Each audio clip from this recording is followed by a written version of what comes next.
few minutes on road construction 101. So when you build a road, you start with the ground, of course, and it gets compacted. Then you add a sub-base, a crushed gravel base, a layer of asphalt, and then another layer of asphalt. Basically, all roads that are built properly are built this same way. As you can see on this road, a residential road here, just a regular street, or a highway, they're both all made up of exactly the same components. The only difference is how much each one's compacted and the thickness of each product.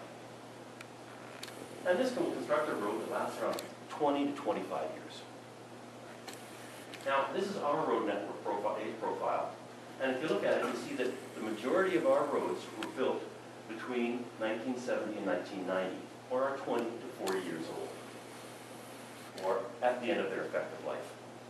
Now, most people are saying, so what? We can still drive on them. That's fine. Well, barely. Because what happens as the road ages is that the asphalt cracks and water starts to get into the base.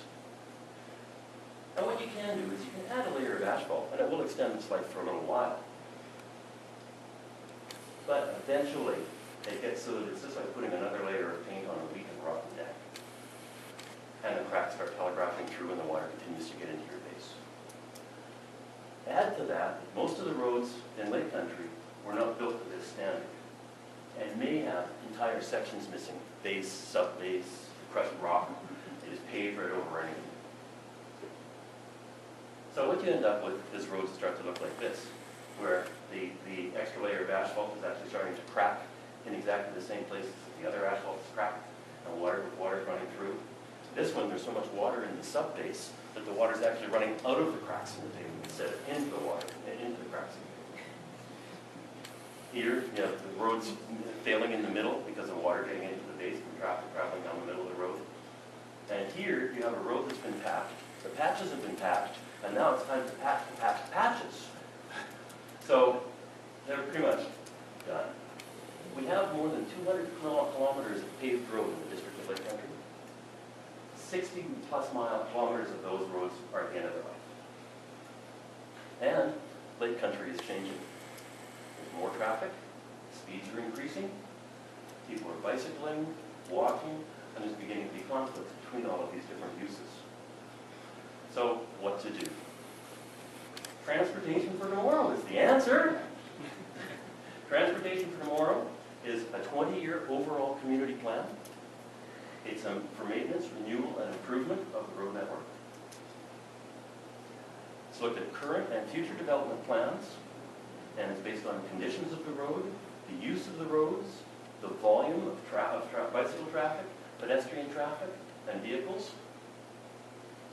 And what we've come up with is 9 different descriptions of roads that go right from Main Street to a 2-lane gravel road.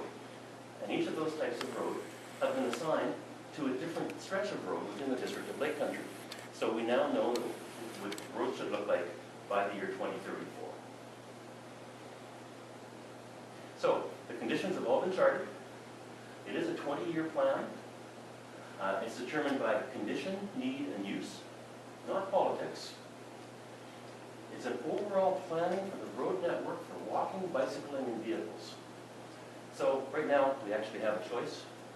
A comprehensive plan for maintenance, renewal, and improvement, or a road structure that looks like this.